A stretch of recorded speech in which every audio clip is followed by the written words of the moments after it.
Inspiration can be a pretty dangerous thing. Michael's advice haunted me for months after we interviewed him. What sort of lunatic rappels off a 200-foot dam with a paint bucket, alone, in the middle of the night, just to make a statement? Anyway, I'm getting way ahead of myself. We'll get back to that. My name's Ben, by the way. I'll be your narrator.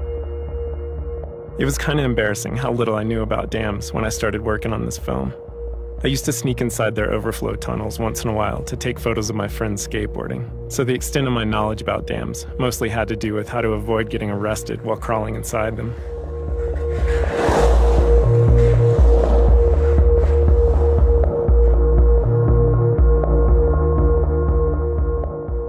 Dams don't just blend in as part of the landscape to me anymore. Knowing what I know now, it's impossible for me to look at dams the same way I did a few years ago, or even rivers for that matter. Dams and hydropower represent a pivotal part of U.S. history. There's no denying that. But just like any other resource development in the U.S., we took it too far.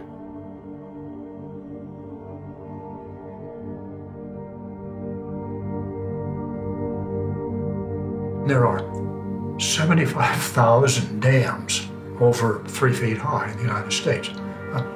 That's the equivalent of building one every day since Thomas Jefferson was the President of the United States. Dams have been a common part of the American landscape for centuries. Most early communities were established on the banks of rivers, so dams could be built to divert river flows to water wheels to run machinery. Around the time Edison had the light bulb dialed in, the first hydroelectric power was being generated on the U.S. side of Niagara Falls. At one point, nearly half the country's power was being fed by hydropower alone. As America's dependency on electricity grew, new dams are being built so fast that the engineering technology struggled to keep up. One of the worst disasters in U.S. history occurred in 1889 when Pennsylvania's South Fork Dam failed with no warning. The city of Johnstown was leveled with 20 million tons of water, taking 2,200 lives. The flood is still referred to as a natural disaster, despite the fact that there's really nothing natural about impounding a river behind a poorly constructed wall. In 1913, a 7-year environmental battle led by the legendary Sierra Club founder John Muir ended in vain when Congress gave the green light to flood a national park. Yosemite's stunning Hetch Hetchy Valley was dammed to provide water storage for the city of San Francisco.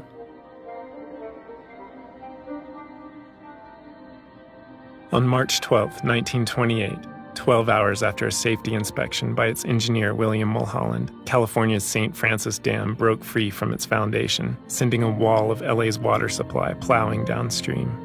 By the time Cooley's generators went online, the U.S. hydropower system was feeding an insatiable demand for electricity to build airplanes, ships, and bombs for World War II.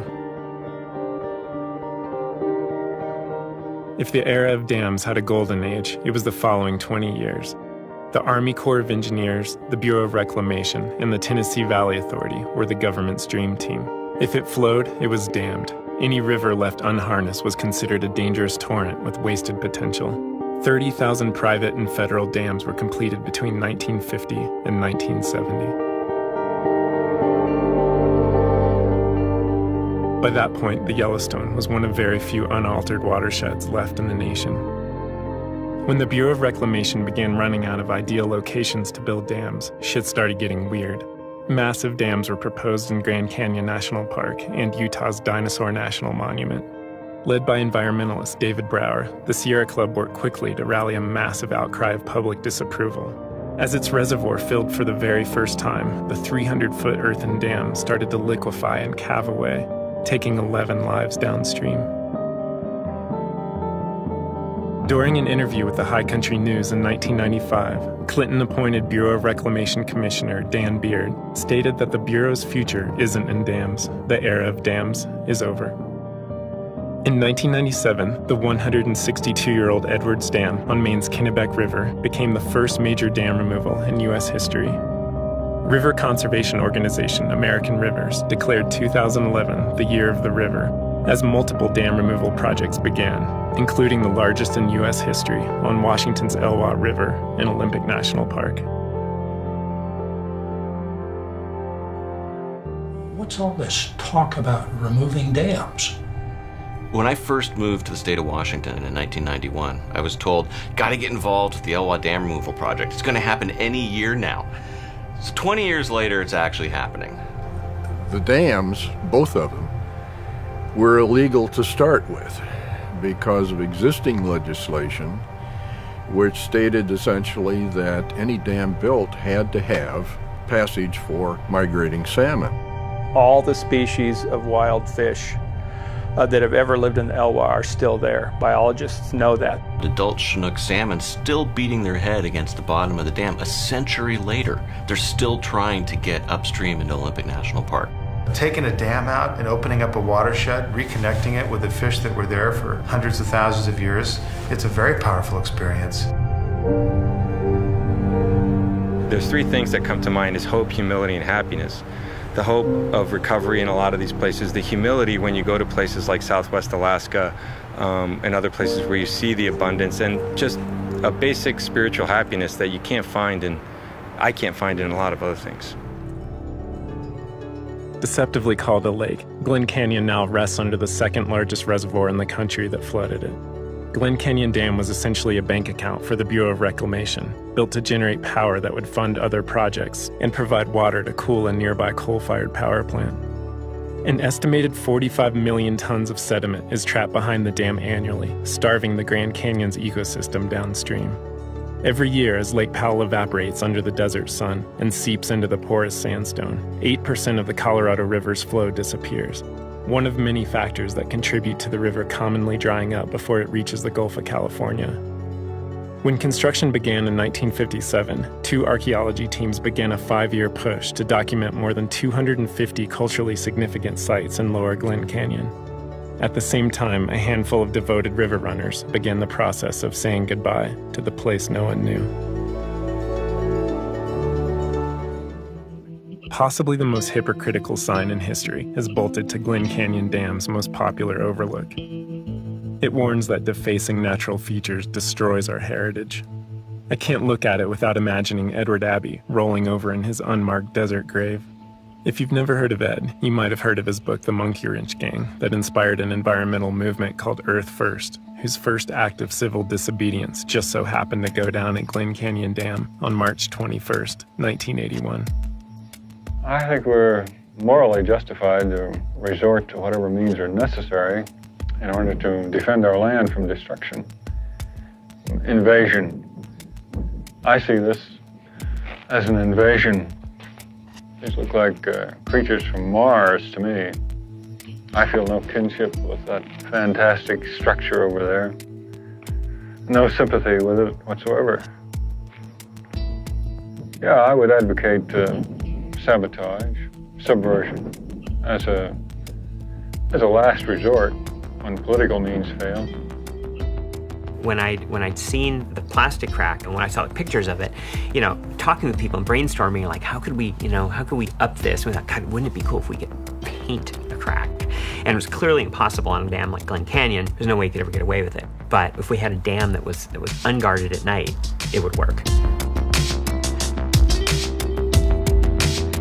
At the time, Earth First does a shirt. It's a hand with a wrench, and it says, "Defend the Wilderness." I was wearing that shirt out on the dam, looking down over the edge with this kayak on the roof that says, "I'd rather be monkey wrenching." You know, it's like, you just don't frickin' do that, you know? At one point, I look over, and there's this ranger standing there looking at me with binoculars. I'm like, oh, shit.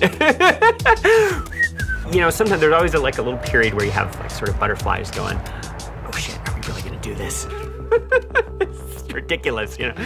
Michael and his friend made history that night, leaving their mark on the 430-foot face.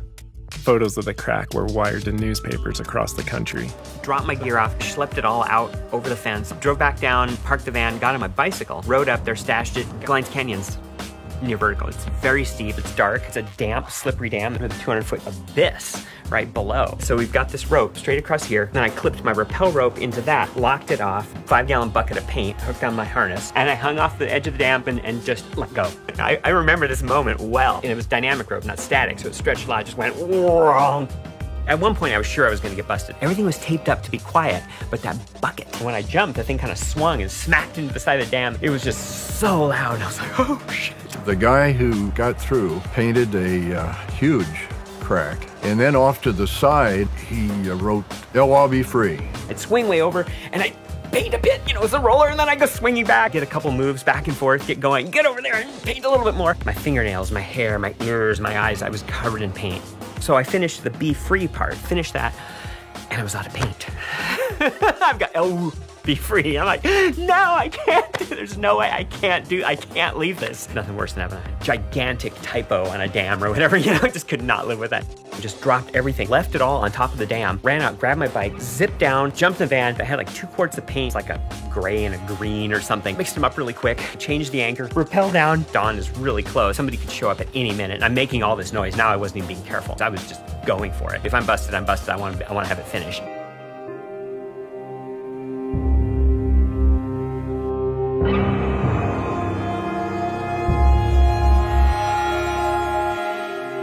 It was a beautiful crack. The guy was an artist, there was no question of it. And he did that all in one night. It was an amazing feat. And he was interviewed recently.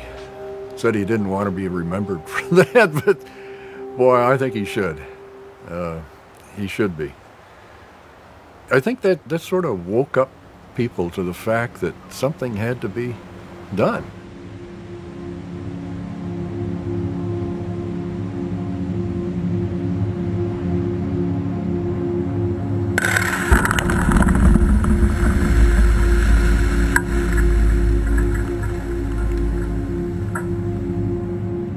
Water is the same as the blood in our bodies. Stagnation brings on death. People who are in their last throes, the blood is barely moving through their bodies. There are parts of their bodies that there's no flow at all. Rivers are regions with that same kind of stagnation. When it's all slack water reservoirs, its uses are really limited and it's not vibrantly alive. As soon as the reservoirs were drained, the Elwha found its path of least resistance and carved a new river channel, in the process revealing something long forgotten. Preserved under a century of sediment were the remains of an ancient old-growth forest that had been clear-cut when the dams were built. Almost instantaneously, the Elwha's watershed was coming back to life.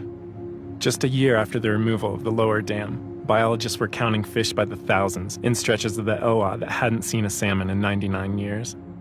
The beautiful thing about salmon, they're incredibly resilient. I mean, if you give them half a chance, they can come back in many ways, but you have to give them at least that half a chance. When Glines Canyon Dam is fully removed upstream, salmon and steelhead will have 70 miles of new habitat, reviving the flow of nutrients between the Pacific Ocean and the mountains of Olympic National Park. The science and engineering behind removing the Elwha dams was totally experimental. There's no handbook to consult because it's never been done before at this scale. In almost every case, the biggest hurdle for dam removal engineers lies behind the dams. Decades of silt, sand, gravel, and wood that should have been flushed naturally through a watershed is stockpiled in the reservoirs. Different dams will last for different periods of time based on how much sediment they trap coming down the river. So when the reservoir fills with mud, it's kind of outlived a lot of its utility. The plan at the Elwha was to chip away at the walls slowly, releasing sediment through the watershed just a little at a time. Massive plumes of silt could be seen reaching miles into the ocean at the mouth of the Elwha, restoring a coastline that had been eroded to bare stone in places. These natural sediment flows are insanely critical to river habitats, wetlands, offshore environments, and to protect coastal communities from storm surges and sea level rise.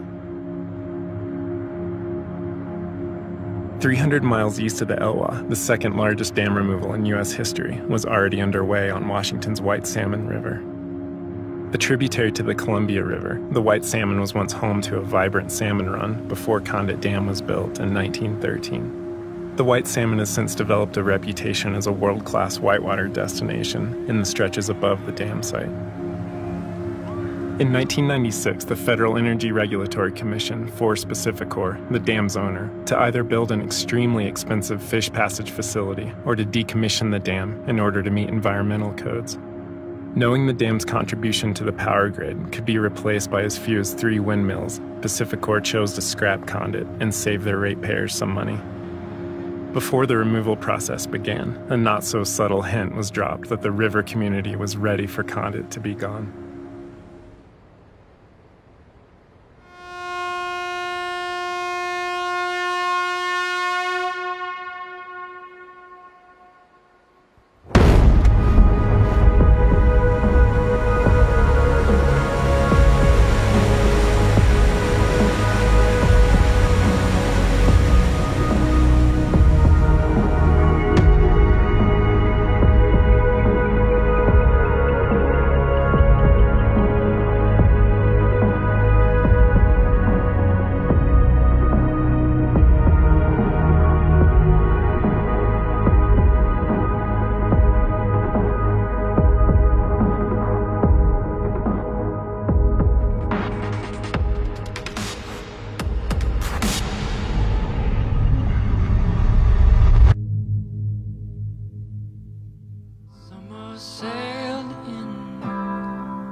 Filled my mind to see, colored my skin. I must say, so my wings with the bodies in the gut, feel my kiss now, say not a word, knowing my shake like crazy. Some just pray like that. When I first started this and got involved in dam removal and asked myself the question, what is it that makes a dam removal happen? And you might think that it's, policies or politics, or maybe it's the guy with the plunger. But when it comes right down to it, it's people who are passionate about the river. And it's the people who are out there kayaking, it's the people who are out there fishing, it's the people who are out there just sitting on the banks of the river enjoying the place. And it's the passion of those individuals that makes it all real and makes it happen.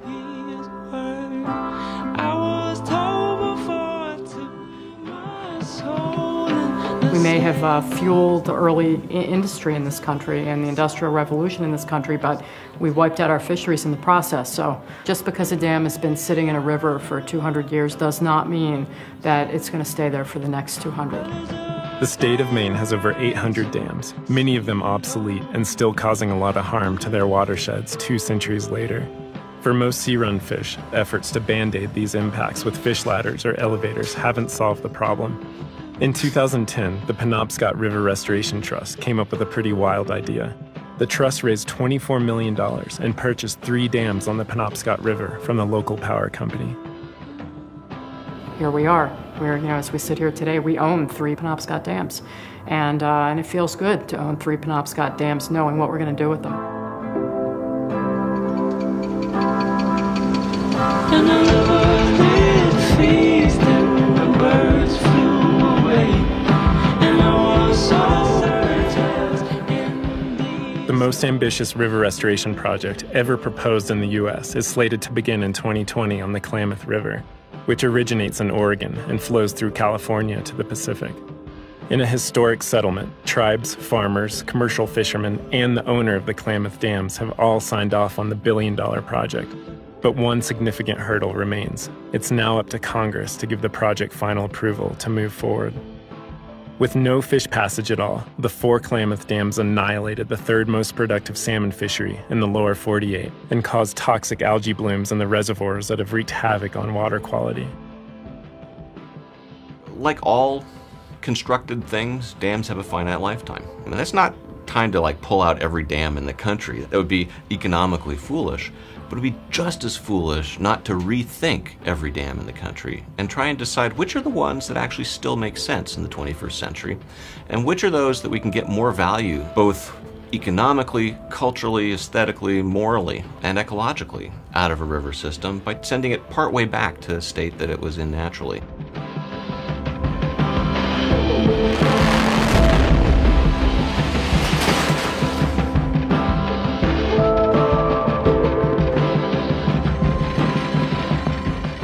The history of thinking in the Western world is radical ideas eventually can become conventional. And a couple decades ago, it was radical in terms of thinking that you could take a dam out. It was unthinkable. Go back 50 years, it was legitimately crazy talk.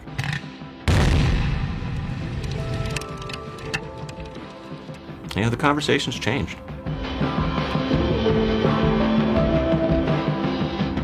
For the most part, the era of dam building is a closed chapter in U.S. history.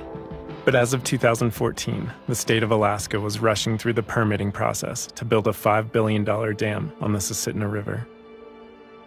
This pristine watershed drains a remote region south of the Alaska Range near Denali National Park and is home to one of the most productive king salmon runs in the state. Many assumed Alaska was bluffing after abandoning the idea twice before, but now they've sunk $165 million into the planning alone. If the state succeeds, the 735-foot-high dam will be the second tallest in the United States and flood a 42-mile wilderness corridor.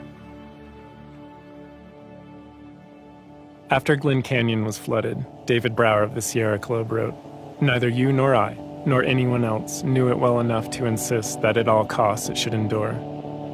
When we began to find out, it was too late." In the words of Edward Abbey, "Sentiment without action is the ruin of the soul." Shapes still melt into the snow.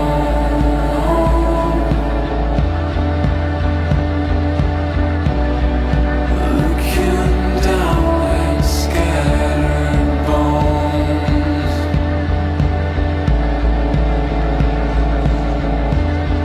I used to keep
It was no small feat. Someone or perhaps several people painted a giant pair of scissors on the face of the 200-foot abandoned Matilahaw Dam near Ojai.